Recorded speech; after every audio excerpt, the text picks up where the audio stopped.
It is going to be not necessarily specific to Niagara, although if you have any Niagara specific questions, we'd be happy to answer them. I'm going to go over the first portion is going to be about the FAFSA process. So if you already filed the FAFSA, you know, kind of like loosely pay attention. But the second part will be more on all the different types of aid that is available. And again, if you have more Niagara specific questions, please feel free to, to ask away. A couple of things before I get started. First off, this is geared towards undergraduate students. So whether you're an incoming freshman or a transfer student, this is geared towards you. If you are a graduate student, then this is not the call for you, unfortunately. I'm sure there will be other ones, but this is geared toward undergraduate. And it's also geared towards US citizens or eligible non-citizens who can file the FAFSA form. That's really what the majority of the aid that we're going to be talking about today is, what would be with the FAFSA as the starting point, and then aid that comes from that and from the institutions. So just want to put that out there. Again, any questions, pop them in the chat. We'll take a break at the end. Not a break per se, but we'll stop and answer any FAFSA questions that you might have, and then we'll go into different funds. All right, I'm going to share my screen. All right. Francesca, can you see the? Yes. Yes, you're set. Okay. Yep. Thank you. Okay, here's my contact information. It's really just like the main financial aid number and email, but anyone on my team is happy to assist if you have questions after this presentation. Oh, are we recording, Francesca? We're good. I'm Okay, okay, recording. just want to make sure. Um, so it is being recorded. So if you need to review something afterwards, it'll be sent out so you can see that. But if you do have any questions after this is done, feel free to reach out to my team. We'll be happy to help you with those questions or even help file the FAFSA if you need that as well. So for the seniors in the room or on the call, you will be doing the 26-27 FAFSA. If you are a junior, you'll be doing the 27-28 FAFSA. So all the information I'm going to talk about today is based upon the 26-27. But if you're a junior or beyond that, you can just move the dates ahead for what would be appropriate for the year that you're starting. But again, assuming most everybody's a current senior in high school, or maybe an incoming transfer student, you'll be doing the 26-27 FAFSA if you're starting in fall 26 at Niagara or wherever you may choose for college. The FAFSA is open now. It opened up in late September, and it typically opens up either on or by October 1st of every year going forward. I won't talk too much about it, especially for the seniors because FAFSA was open. But if it wasn't open or if you're a junior, you can do the aid estimator just to get an early estimate of the aid you might be eligible for the federal side of things. But since, again, majority are seniors, we're going to assume you can just go ahead and do the FAFSA right now. What you should have done already or do very shortly if you haven't done so is to complete or to create your FSA ID. This is also known as the studentaid.gov account.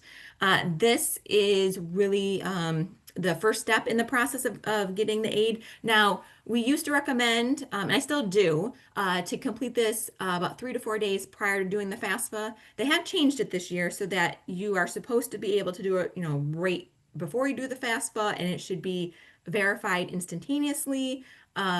We haven't had a lot of experience with that yet with helping students go through this first step process for this year. So I cannot confirm on my own account, but from what the federal government has said, it's supposed to be an easier process. But again, I do recommend having it done and out of the way just so you have your IDs created so you're ready to go. The student will need their own, and at least one parent will need their own as well. The cases of where it might be both parents is based upon the tax filing status of the parents. If it's a two-parent household, and the parents did married filing jointly, no, only one parent needs to do the FSA ID. But if it's like married filing separately, then both parents would need to create their own FSA ID to sign off on the FAFSA. But typically just one parent if it's married filing jointly and the student themselves. You just need basic demographic information, date of birth, social security number, like a cell phone number, and an email address to create them. One thing to note is that you cannot use the same email address for multiple FSA IDs. So for example, if a student and parent share an email or something, or parents share an email, and you need to create multiple IDs for each parent, another email is going to have to be created. They cannot have the same email address share an FSA ID. Another thing I wanted to note for this is for students, when creating this, please do not use your high school email address. Use a personal one. You lose access to that email, high school one, after you graduate typically. And this is something that you'll be using every single year while you're in college and really beyond if you're taking out loans. So please make sure you use like a personal one. And for parents, kind of the same thing. Try not to use your work email address. Again, if you no longer work there, it'll be a little bit harder to actually have to recover passwords if you need to. All right. You have your FSA ID, you ready to go. The next step is actually filing the FAFSA. So the FAFSA is the free application for federal student aid. The key word in there is free. So please don't go to a site that asks you to pay for it to complete the FAFSA. It is a free application through the federal government. It's really the driving factor in determining what aid students are eligible for beyond any merit scholarships. We'll get to that in a little bit, but anything typically above and beyond that merit scholarship they might receive is going to be based upon the FAFSA form. The 26-27 application is based upon 2024 taxes, so hopefully everyone has those done and are ready to go. We do recommend you complete it as soon as possible. My usual recommendation for incoming freshmen is by Thanksgiving. That gives schools enough time to be able to receive that and together along with the acceptance to put together a financial aid offer. The website is studentaid.gov. That is the main website. So that is where you will go to do your FSAIDs, the FAFSA, loan paperwork if you're taking out federal loans. That's the main hub for all things financial aid related. So studentaid.gov is the website. What we're going to do next is I'm going to take you through some screenshots of filing the FAFSA. It's not every single screenshot. There would be too many to do. I'm just going to take out some highlights of things that sometimes people get wrong or some kind of ones to highlight. This is just an example of like the landing page. One thing I forgot to mention earlier, but please make sure when you're in the FAFSA, you are doing the correct year. So technically there are 2 years open right now. There's our current year of 25-26 and then the upcoming year of 26-27. Please be sure you do the correct one. Again, if you're entering fall 26, you're doing the 26-27 FAFSA. It's the larger of the two up here. You will see it says need 25-26 down below. It's smaller, but we have every year we have families who accidentally do the wrong year because they think, oh, I'm in 25-26, that's what I'm doing. But it's incorrect and they have to go back in and do it all over again. So save yourself some time and just make sure you're doing the correct one from the start. We're also going to take this from the perspective of a dependent student.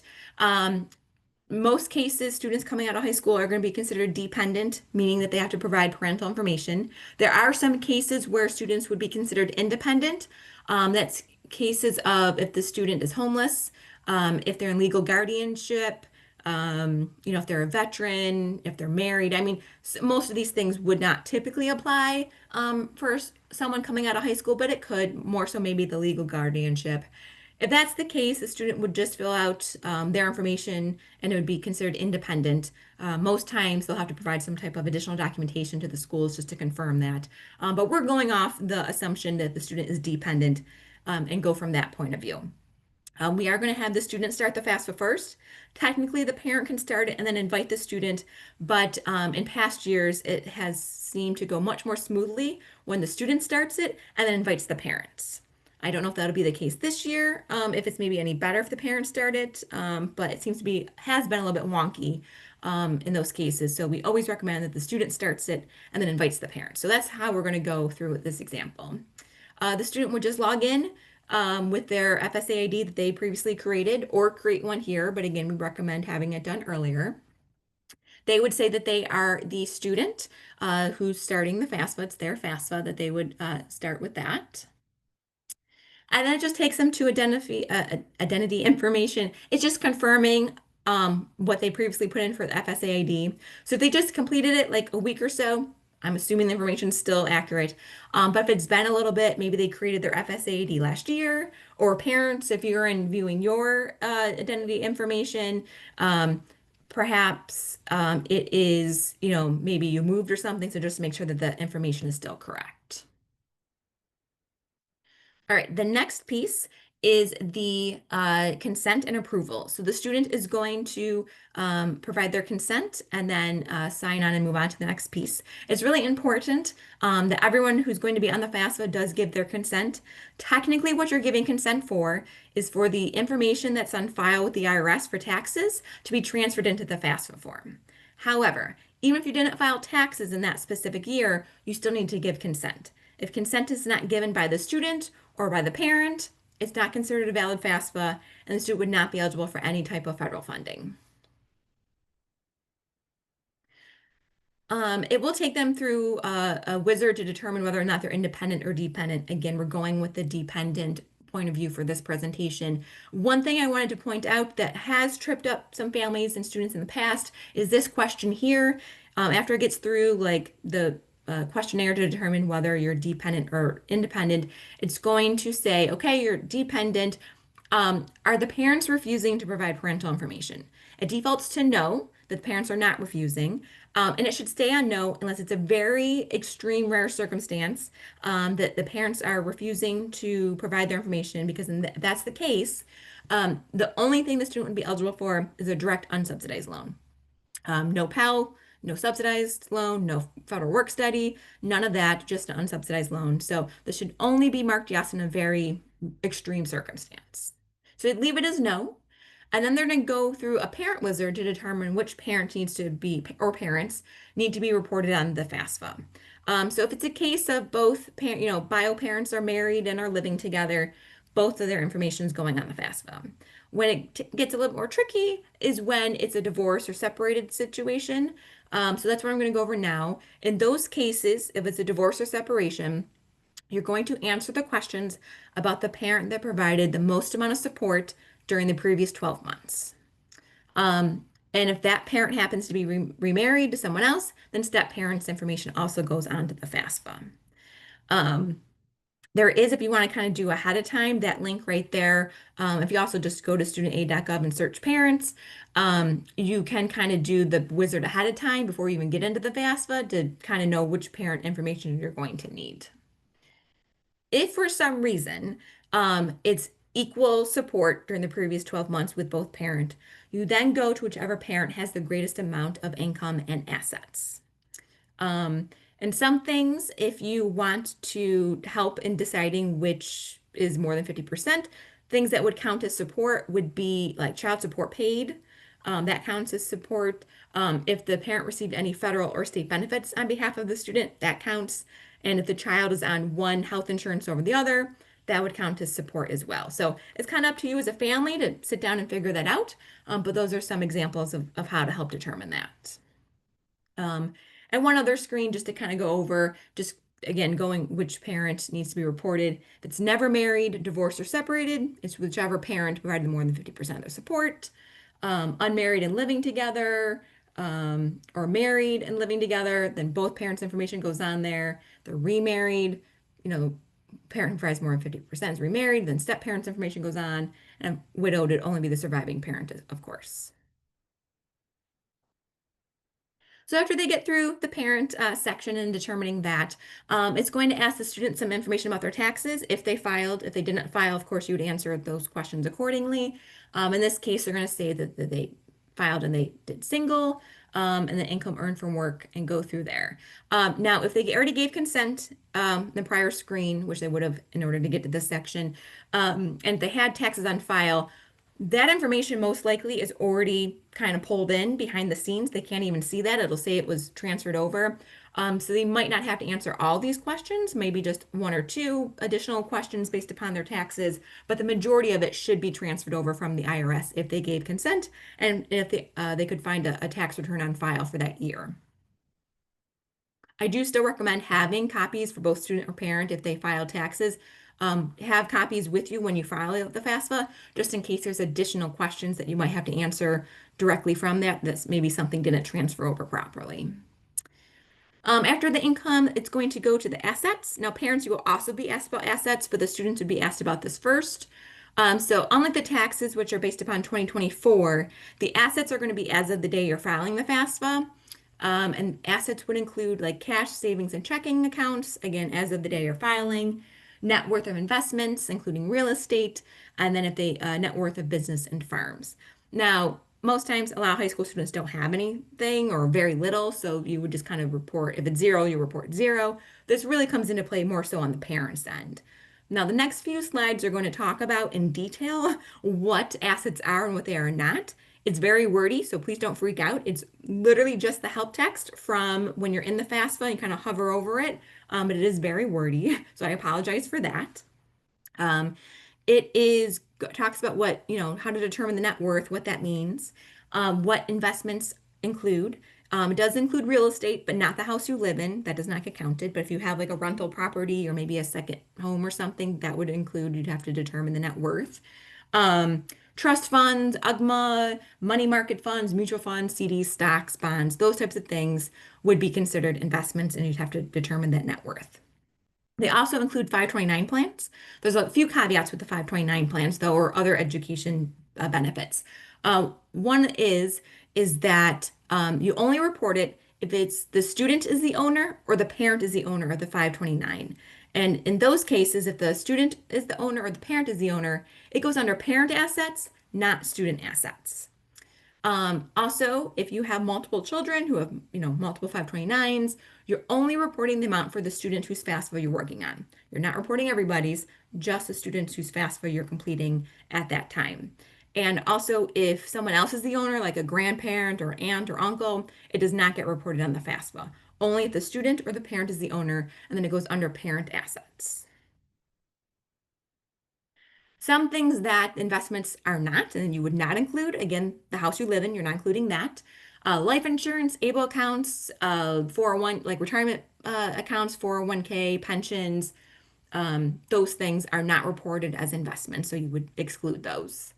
Um, it goes over what investment value means. Also, a business and farm, and also fisheries. Onto this, they added fisheries this year. If you have a small business, so like a family-owned business, less than 100 employees, it does not get reported as an asset. Of course, it would be in your income section if based upon your taxes, but you wouldn't have to also report the net worth of that if you have below 100 employees. So that goes for businesses, farms, or if you have a fishery. Fisheries are new this year. This kind of just goes over, again, what I just mentioned with the small business, and then the commercial fishing business is also excluded this year. All right, after they get through the assets, and again, more so that applies to the parent section than the student section, the student is going to list all the schools they want the FAFSA to go to. So they can search by state, by the school, the name themselves, or a particular location, and it'll pop up with all the ones that meet those requirements. And then the student would pick whichever one. They can list up to 20 on here. So they would, just go through the ones that they're selecting and put those on there. Now, for some reason that they need to do more than 20, which seems like a lot to me. I applied to like 4 schools back in the day. You can do that. You would put on the top 20, let it process through. So give it about a week or so, go back in, take some schools off and put some new ones on. But just keep track of the ones that you're taking off, because if you end up going to one of those schools, they are no longer going to receive any updates that come through the FAFSA throughout the year. After that, the student just reviews all the information that they put in, make sure it's all correct. And then they are going to go ahead and invite a parent or parents, depending upon, again, their tax filing status there, as a contributor. So this is a new and improved, supposedly, method of doing this. It's a lot less information the student has to provide in order to invite a parent. All they need now is just an email address. They used to need to like date of birth, SSN. Right now, it's just an email address. And as far as we've been told, that email does not have to match up with the email address that was created for the parent FSA ID. So it has to still be a valid parent address that they use, but just not necessarily the one that they use for their FSA ID. So they would put in the email and confirm that that is the correct email it needs to go to. And the parent will get an email invitation, which we'll go over in a second. They will also get a code that they would be able to use to accept the invitation as well. The last thing the student does is sign their portion, and their section is complete. But although their section is complete, the FAFSA is not complete because they will still need to have their parent do their section. So the parent will receive an email similar to what's on the screen saying, hey, Katie has invited you to be a contributor. Do you accept? Of course, you're going to accept the invitation and then proceed to log into your FSAD account that you created or create one right then and there. Again, you would log in or create an account at the moment if you haven't done so. And you will put in the code, the invitation code, and it'll take you directly to the invite. After that, kind of a little bit of a repeat of what the student did. The parents are going to give their consent and approval. And as I mentioned earlier, if consent is not given by all parties, it's not a valid FAFSA. And they will give you plenty of warning signs. So if you accidentally hit I don't consent or whatever, it will say, are you sure? Like you need to give consent in order to move forward. The parent will be asked about their current marital status. In this case, we're going with the parents are married and not separated, so they're still together. Um, it will then start asking some questions that only the parents are going to be asked and not the student. So some of the questions, of course, in sections are the same for both student and parent, but in some cases, parents are asked additional questions. The first one is about federal benefits received. So if anybody in the household in either the 24 or 25 year received any one of these benefits, you would just click, check that box. You don't need to know the amounts, just that yes, someone received them. These include the earned income credit on the taxes, federal housing assistance, SNAP benefits, free reduced lunch, SSI, any one of those things. One note on the free reduced lunch section, I know sometimes entire school districts would be eligible. Anybody in the district would be eligible to receive. But in order to say yes in the FAFSA, you as a family have to meet the income cutoffs for that. So just because your school district might be eligible, you individually as a family have to be eligible to say yes on the FAFSA. And if none apply, you just hit none of these apply. The parents will then be asked about their tax filing status. Did you file? Yes, no. Did you file with a joint tax return with a current spouse? This is trying to determine if another parent has to sign off, and give their consent as well. The next question that, again, this is something that students are not asked, only the parents are, is family size.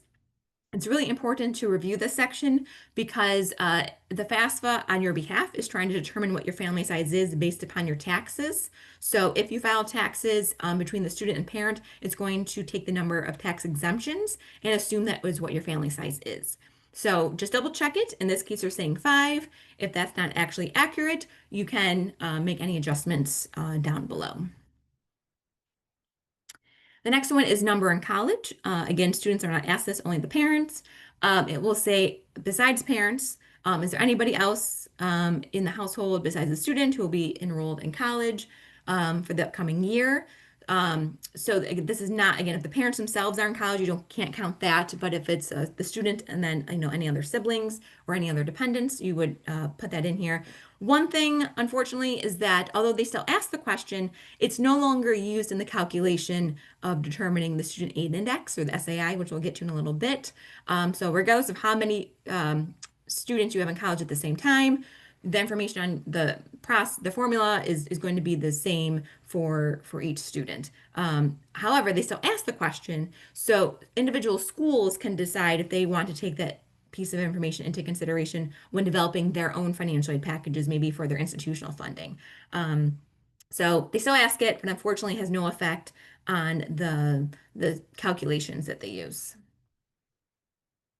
After that, the parent will be taken to their tax return information. Again, if it was, gave consent and you had taxes on file, most of it's already back there behind the scenes. You'll just see that it's been transferred over.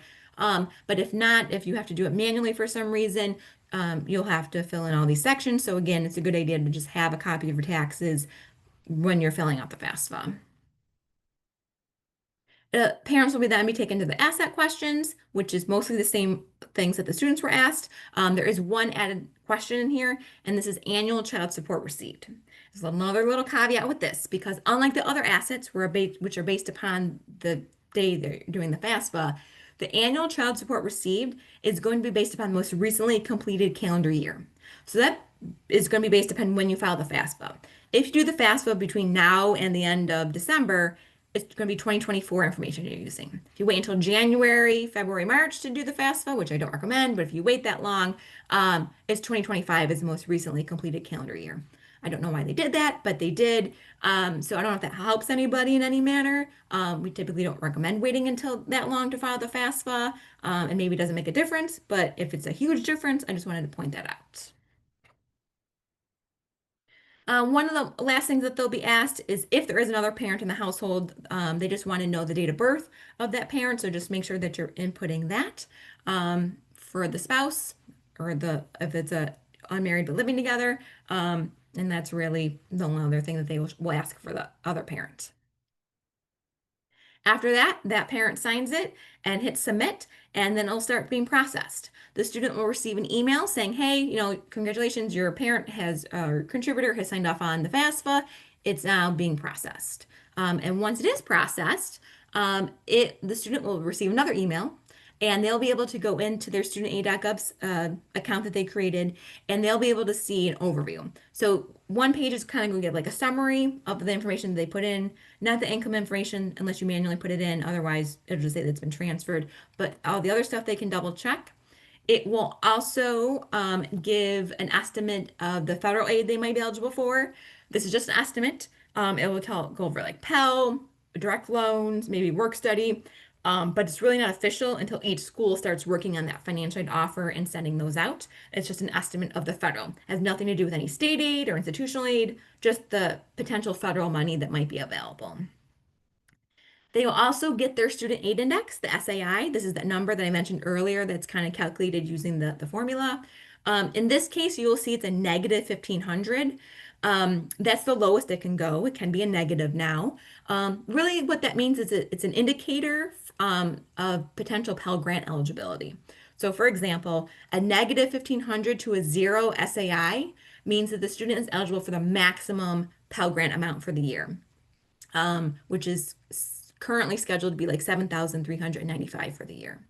Um, Anything between like a 1 and like 7,000-ish, still eligible for Pell, but just a lesser amount as you go up.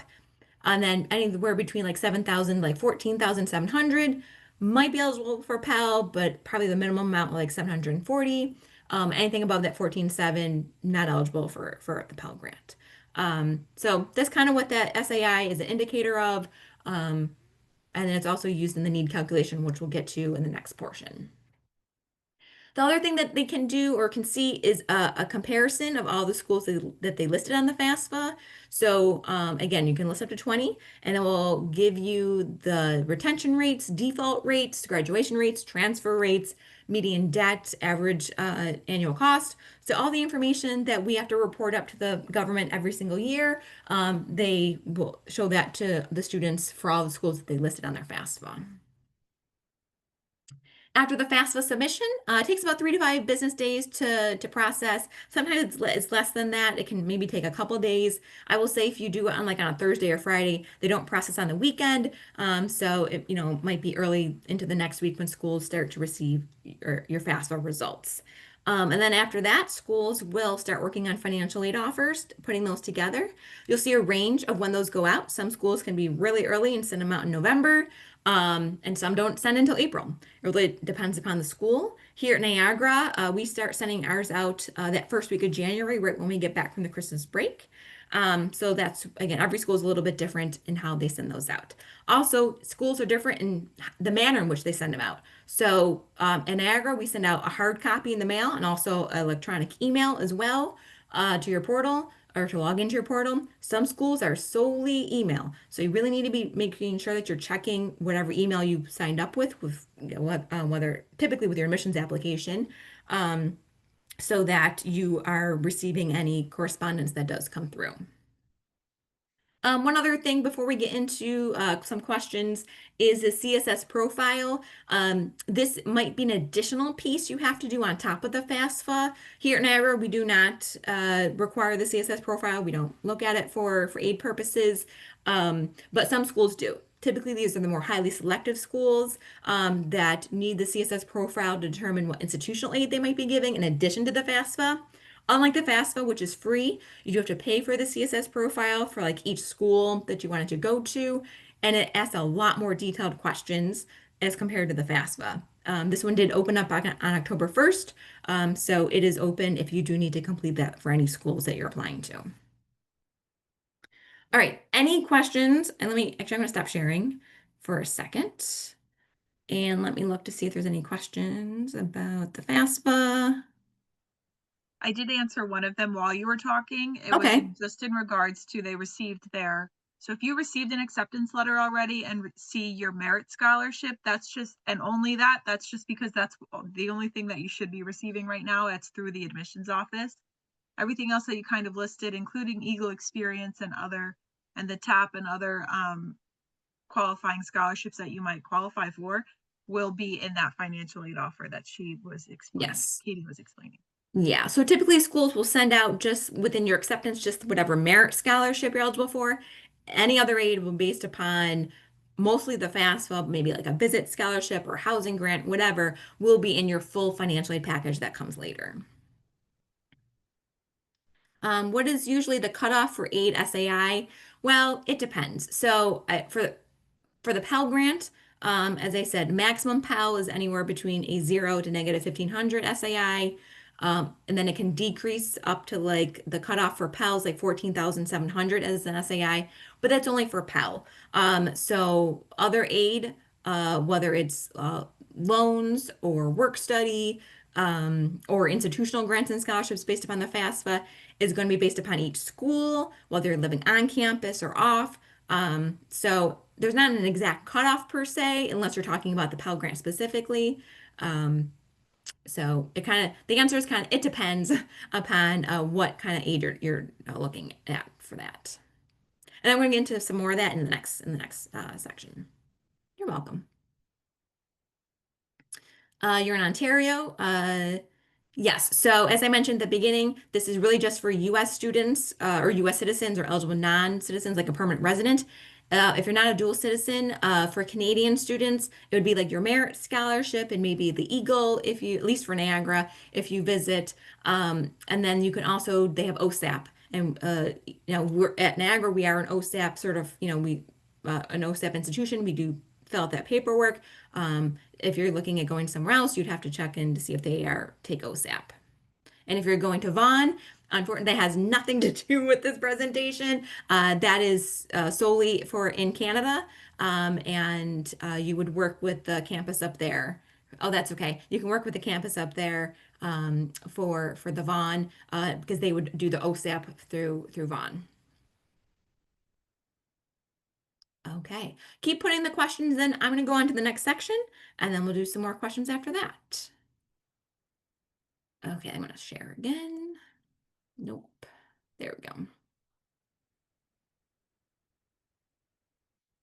All right. Okay. Thank you, Francesca.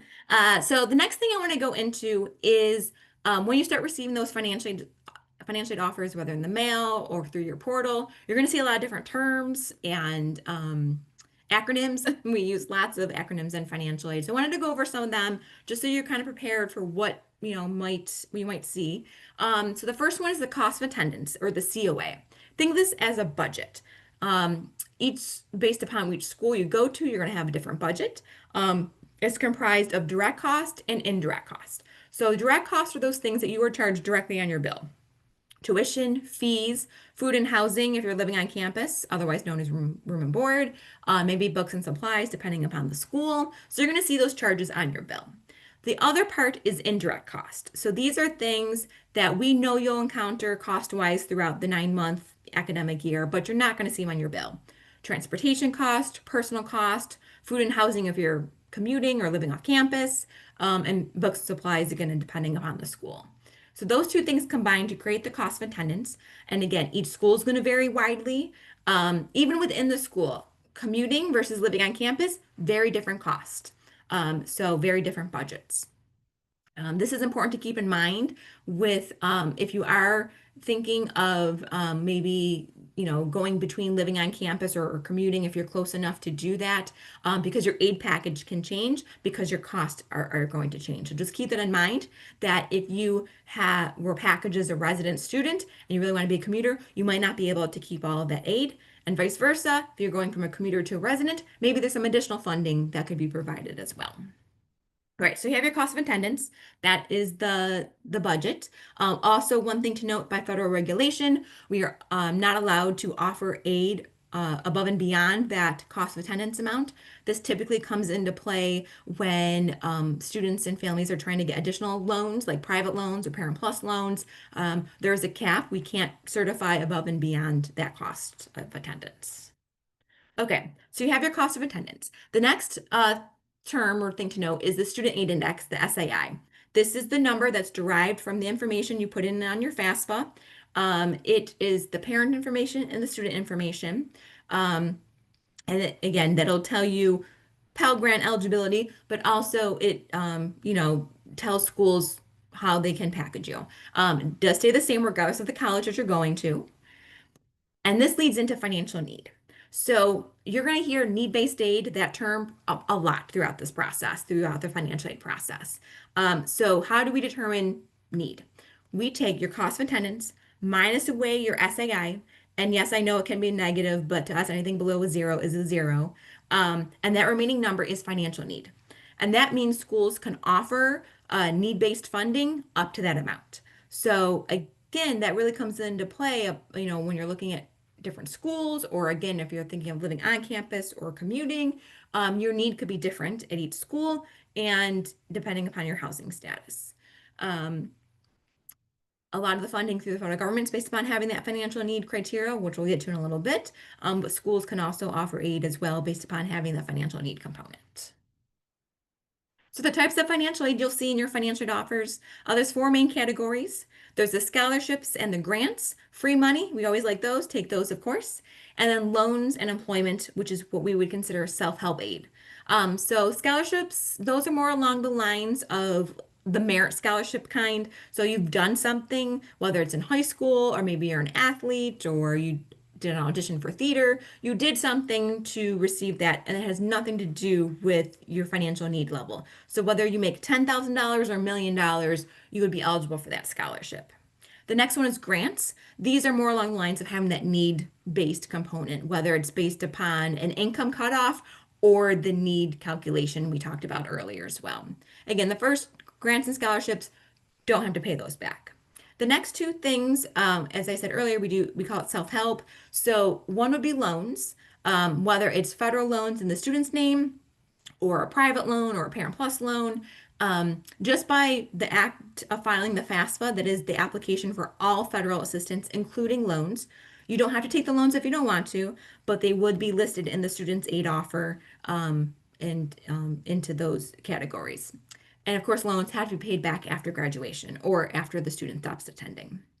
And then employment would be the last category. So this could either be federal work study, which is based upon having that financial need component, and that is money funded through the government, or it could be some schools have student employment that has nothing to do with having financial need. It's kind of out of their own funding, and students work on campus. Each school is going to be different with this. At Niagara, we do typically our students work between 10 to 12 hours a week on campus in one of our offices, and they can use that money for spending money or to, make some payments on their account. So who provides all these sources? The main one, federal government, largest by far. That's really, again, by filing the FAFSA. States, which we'll go over in a little bit, especially if you're a New York State resident, we'll talk a little bit more about that. Colleges and universities themselves. So that's going to be the merit scholarships, the visit scholarships, housing, endowed scholarships, all that is going to come through the universities. And the last three can kind of be grouped together, and I probably should move those, but it's private sources, which it could include like community organizations, churches, employers. Locally, I know like Tops and Wegmans have scholarships for their students who who work for them, American Legions, Community Foundation of Greater Buffalo. Like these are all resources that are available that students need to apply for on their own. So it's like an extra step that they would have to go through. A lot of these typically don't open up until January-ish and are due in early spring. All right, so a little bit deeper dive into each one. So as I said, federal government largest source. Most of it is based upon having that financial need component of in some way. And you have to apply every year. So it is an annual process. I know sometimes families will be like, listen, I'm not going, based upon my income, I'm not going to qualify for anything. Why do I have to fill out the FAFSA? Well, a couple reasons for that. One, if you're a New York State resident, New York State has a new regulation that all high school seniors do complete the FAFSA or complete like an opt-out waiver. But I know, everyone is being highly encouraged to complete the FAFSA. So that's number one. And number two is that, at least for the first year, fill it out. Maybe you're not going to be eligible for Pell, but especially if you're applying to private schools, there are a lot of other funds that we can award based upon having that FAFSA on file. So we highly encourage, at least for the first year, complete it, especially if you're thinking of taking out the loans, the federal loans. You need it for that, of course.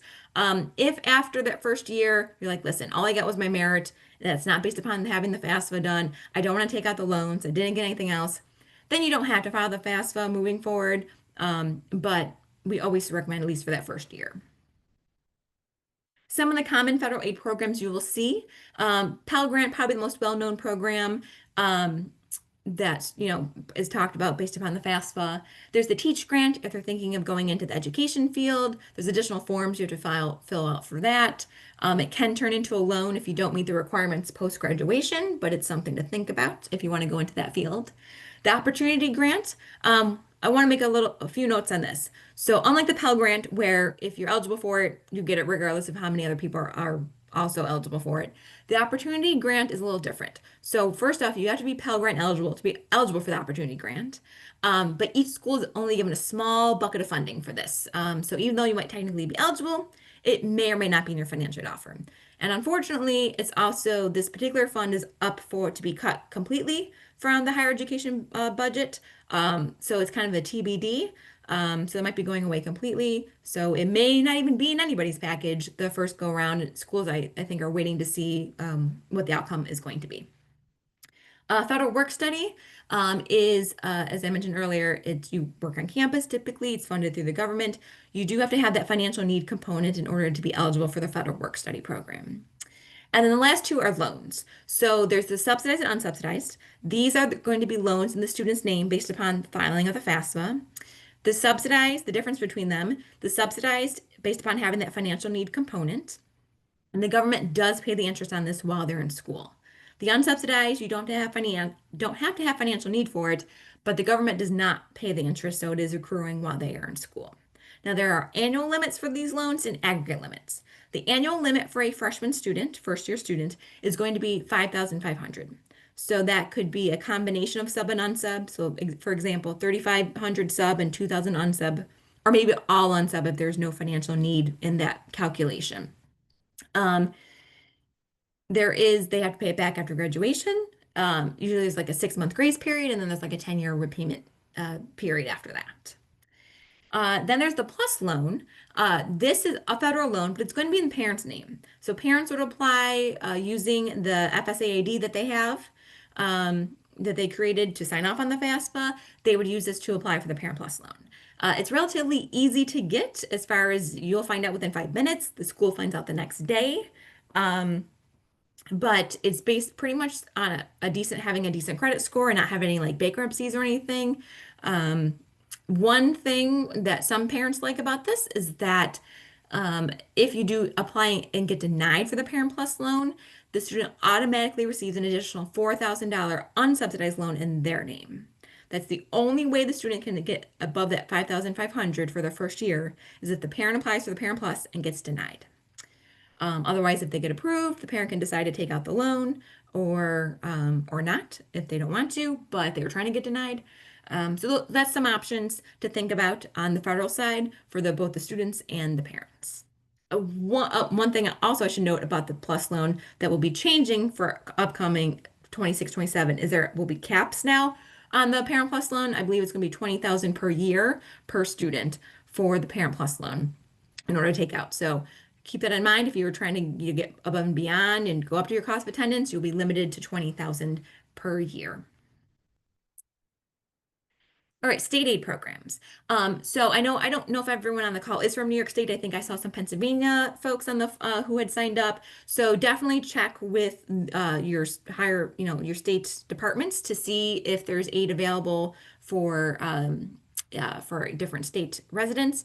I will say typically you can't travel with the state grants. So, for example, in New York State, you have to attend a New York State school to get the New York State funding. You cannot take it to Pennsylvania or Florida or California. Like you can't cross state lines.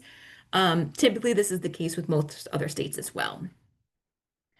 There is technically a link at the very end of the FAFSA form to say, do you want to complete your state application? You can go ahead and click on that, and it will take you to work on whichever state application that you need. A lot of times, parents and families miss this, or students do, or they're too tired and don't want to do it. You just have to make sure you go back and do the state application. So you have your FAFSA form. And then if you're a New York State resident, so that's what I'm going to focus on right now, New York State residents, you also have to do the state application. That's at hask.ny.gov is where you will go. So it is technically a separate application, so make sure that you also complete this as well. Some of the common aid programs through New York State, there's a lot, but I'm going to cover the two that are probably most well known. The first one is the TAP program, or the Tuition Assistance Program. This one is based upon income cutoffs. So it's going to be 125,000 or less New York State net taxable income, a combination of the student and parents for the 2024 year. This can be used at public or private schools, ranges from 1,000 all the way up to 5,665 for the year. The next one is the Excelsior Scholarship. Now, this is only for state institutions, SUNY schools or CUNY schools, also 125,000 or less, but federal AGI, not New York State net taxable income. Again, I don't know why it's different. I don't know why there's different rules for different things, but there are. This one can only be used at SUNY or CUNY.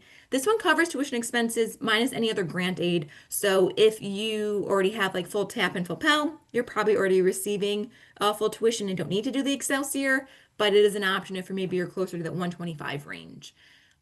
This one's a third application. And this one, so the TAP one opened up on October 1st. The Excelsior does not open up until April sometime because it is based upon the passing of the state budget every year. And it's typically due like late July, early August for their application. So it's a very short kind of application period for that. But keep in mind, a third application if that's what you want to go for. There's a contract that they have to sign. Students have to agree to live or work in New York State for as many years that they received the Excelsior scholarship, or it can turn into a loan, an interest-free loan, but a loan nonetheless. So just all these things to kind of keep in mind.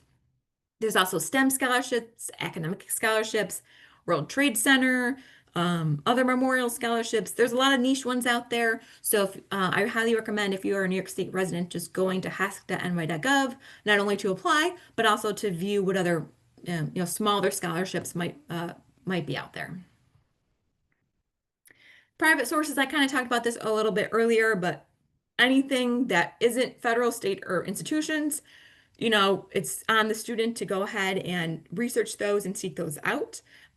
Apply for as many local ones as possible, whether it's through your high school guidance counselor's office, something in your county. There's a lot of scholarship money out there. And even if it's $500, it helps towards books, right?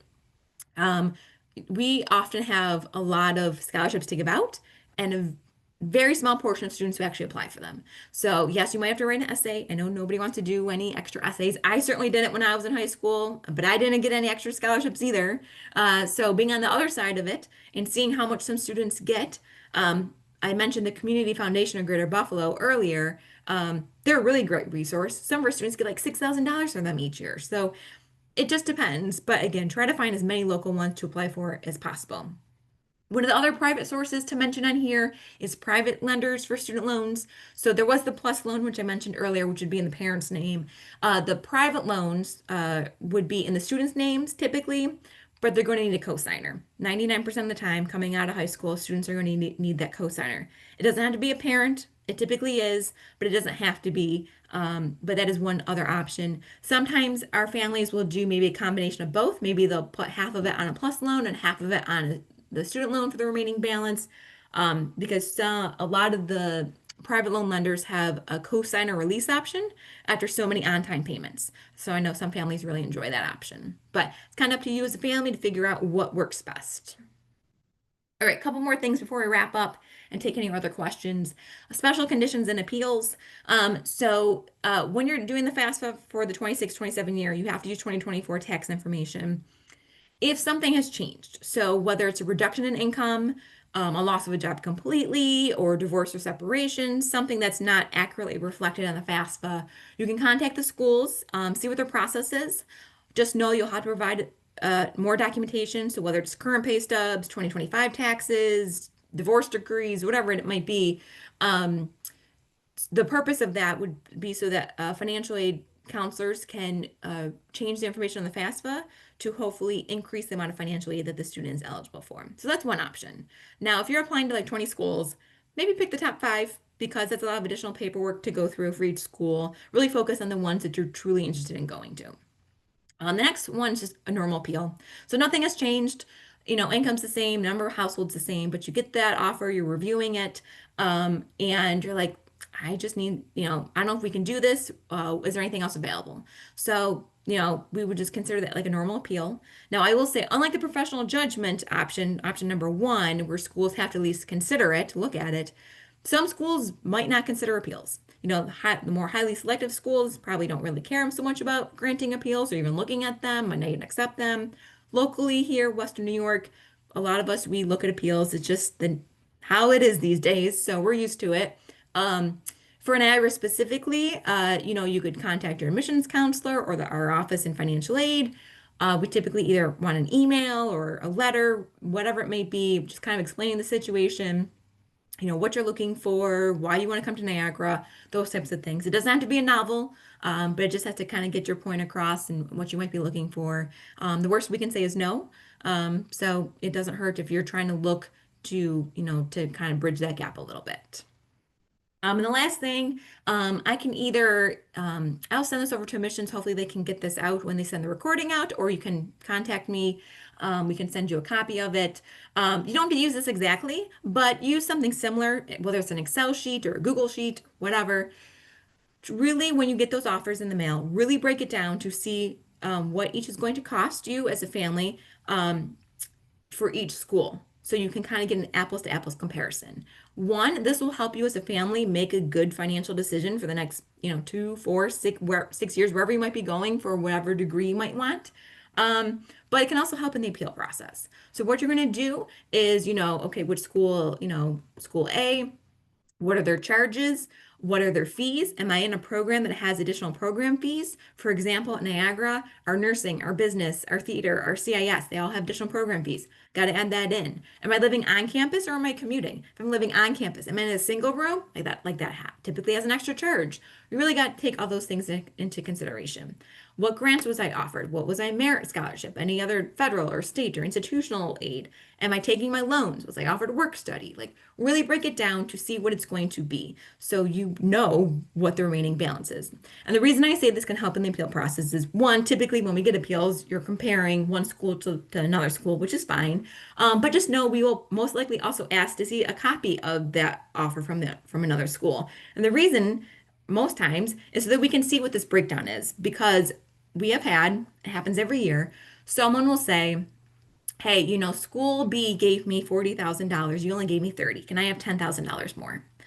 Okay, well, let's take a look. School B gave you 40, but they cost 80, so you still owe 40. We gave you 30, but we cost 50, so you only owe 20. You really got to do that breakdown to see. Sometimes families just get really excited about how much they're being offered without seeing what the actual net price is going to be at the end of the day. All right, lots of information, lots of talking. Any questions? Anything that I didn't address? Anything Niagara specific that you wanted to go over?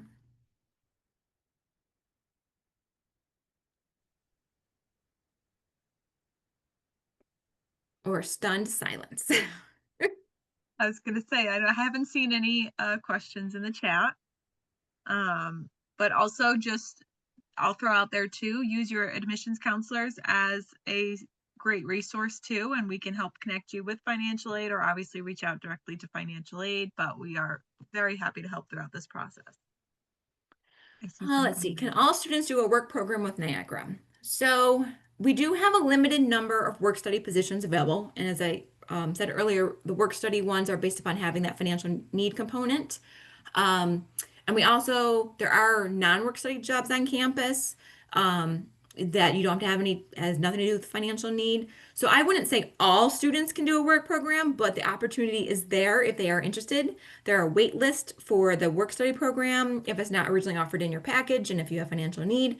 And there's also opportunities on campus for other jobs as well. But the other job typically that's on the student to go ahead once they're at Niagara to kind of seek those out. But we do have a career services office that helps with all that. Do you allow stacking of outside scholarships with merit scholarships? Yes. So your merit scholarship is kind of like typically locked in. If you get any outside private scholarships, we always accept them, of course. I would say you need to make sure what the terms of that scholarship says. If it's towards tuition only and you already have tuition covered with other grants and scholarships, typically something has to be reduced. If it says it can be used for other educational expenses, that means we can put it all the way up to your cost of attendance as long as you're not over. We try really hard at Niagara to not have to reduce any other aid. When you get outside private scholarships, if you do, it's loans first, we reduce, and then kind of go from there if needed. But we try really hard not to have to reduce anything else. I can't speak for all schools, but that's just how we do it at Niagara.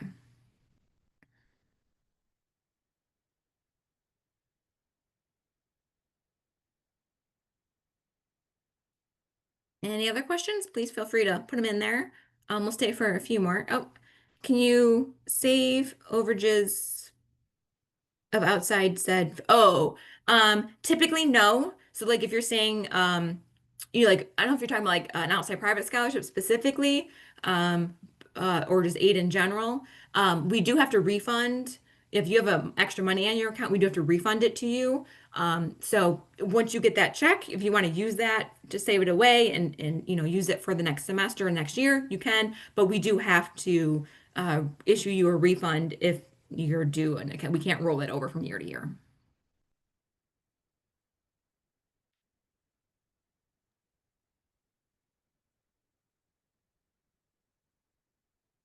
I'm gonna put the general financial aid um email and then also my email if you have any questions. Are there multiple student discounts twins? So not specifically at Niagara. Um, we do not have a sibling discount. We have a legacy scholarship if you are like a NU graduate or something, but not specifically for twins or multiple siblings at the same time. And then just a reminder for anyone that has visited campus that's on this call, if you apply to the university now by the Halloween deadline, you would receive that Eagle Experience scholarship. So just to keep that in mind as well over the next week, since or 2 weeks, week and a half for Halloween, it's coming up pretty quickly. But also, like I said earlier, again, use your admissions counselors as a really great resource as well. And then we will obviously either answer your questions and help you and or direct you to financial aid. In terms of the visit for Eagle Experience, if that's what you're referring to, can the visit be virtual? It really just depends. Definitely reach out, email your admissions counselor in regards to what your visit was that was virtual, and we will either kind of explain the situation or make the exception. It really just depends on this specific individual. So just email your admissions counselor and we'll help you through that process. I saw one other question above about the legacy applicable to each kid. Yes. So if let's say you as the parent graduated from Niagara, and if you have both kids, yes, it'd be like $1,000 per each student. And actually, I will say the legacy is the only one. If you have multiple students on the legacy scholarship at Niagara at the same time, it'd be 2,000 per student. Oh, fantastic. So make sure once they are accepted, if they're already accepted, they should have received an email with the legacy link. And if not, we can send it over to you as well for them to fill out.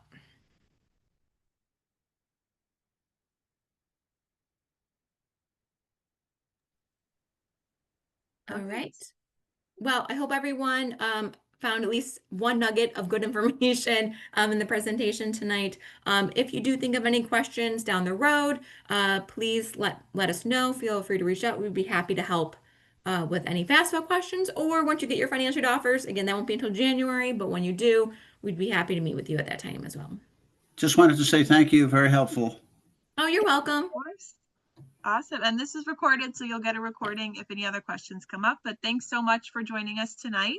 Thank you. And hopefully we will see you in the future. Bye, All right. everybody. Have a great night, everyone.